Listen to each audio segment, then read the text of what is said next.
Yo, good morning, everybody. It's Benny Klein from Tenacious Toys. We're going to do another walk and talk. Today's topic is communication, right?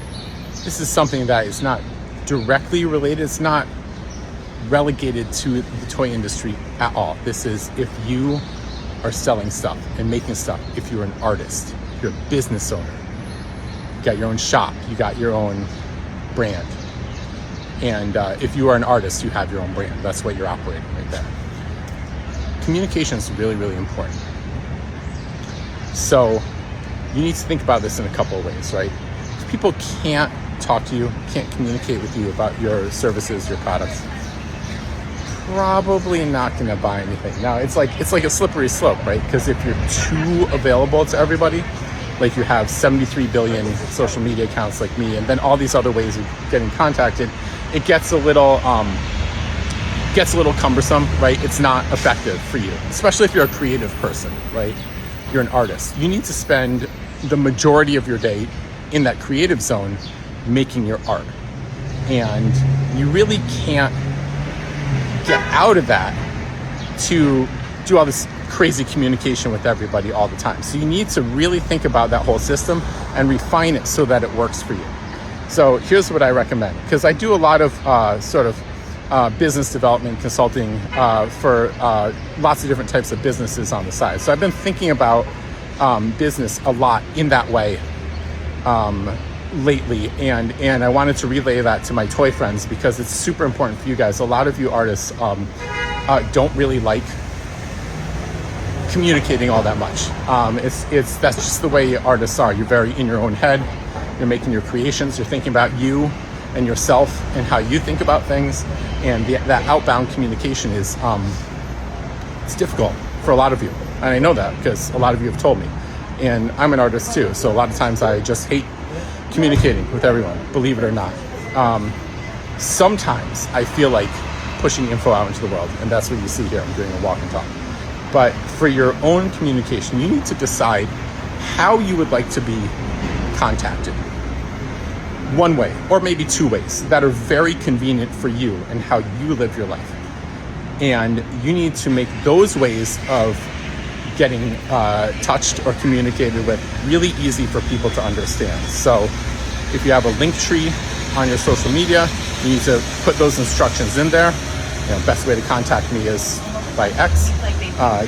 Go to this link, go to my contact page, whatever it is. If your website doesn't have a contact form that goes right to your email, you should probably set one up. That's a really, really common way of fielding incoming inquiries. DMs like in a place like Instagram are really, really good and really, really easy. They can also get overwhelming. Once you fall down the social media rabbit hole, like you're logged into a social media account and you're all up checking your feed and your DMs and stuff like that, that really takes you out of your zone for a long time. One of the ways that I communicate the most with Klim from Big Shot, which is one of my side gigs, is Facebook Messenger. And that's great because we can send each other messages like really fast on the fly. I always see it and I can always get it from.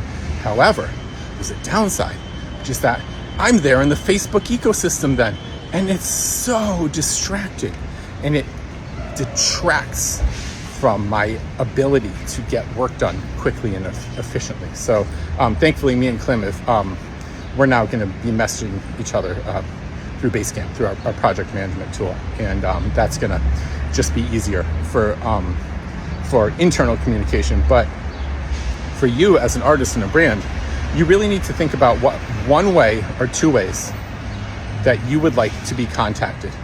Make it very clear. All the other places on the internet, your website, /blog, /shop, all your social media accounts, the profiles of your social media accounts, and your link tree, which is the link within your social media accounts. And if you don't have a link tree, you should probably set one up because it just gives you the ability to push more useful info and buttons out there into the world rather than just one link. So it's been super useful for me. I set up a link tree for like all the different brands that I work with and for. And then you need to really limit your time spent in that communication zone. Set aside blocks of time, whether it's once a day or a few times a week, or like just on the weekends or something like that, to get back to everyone. Set expectations. So if you have, let's say for instance, you choose a contact form on your website. Well, anytime you have a contact form on your website, there's going to be settings in there where you can communicate with people and tell them the expectation that they should have of when you're going to get back to them.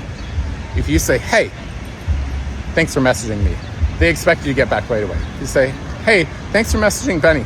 I get a lot of incoming inquiries, so please give me about 5 days to get back to you, and I'll get back to you via email. Hey, what's up? That way you've told everyone, hey, it's gonna take me this long. You don't feel that pressure, right?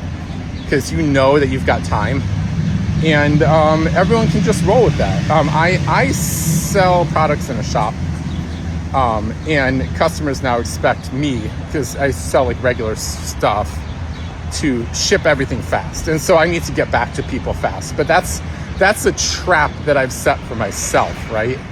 And I'm trying to tell you that you shouldn't fall into that same trap. If you're a customizer and you make art, you sell art, you have a little brand or something like that, set those expectations, set the guidelines for yourself so you don't fall into it. Don't spend too much time on this stupid app. Guys, honestly, I know you're watching me. If you're watching me now, you've already spent too much time on social media. This video's at 6 minutes. We're approaching 7 minutes. Hey, listen, you got to limit your Instagram time, okay? So think about that as you're scrolling, as you're doom scrolling. If you're flicking down with your thumb, stop. Put the phone down. Go do something creative. Do something positive to drive your business forward. Stop scrolling through Instagram right now. We're at 7 minutes now. Hey, listen, you're done with Instagram, okay? You're welcome. Go set up some communication in your own business so that it makes sense for you and your workflow during the week. All right, you're welcome. It's Benny. It's another Walk and Talk. I'll do more of these soon.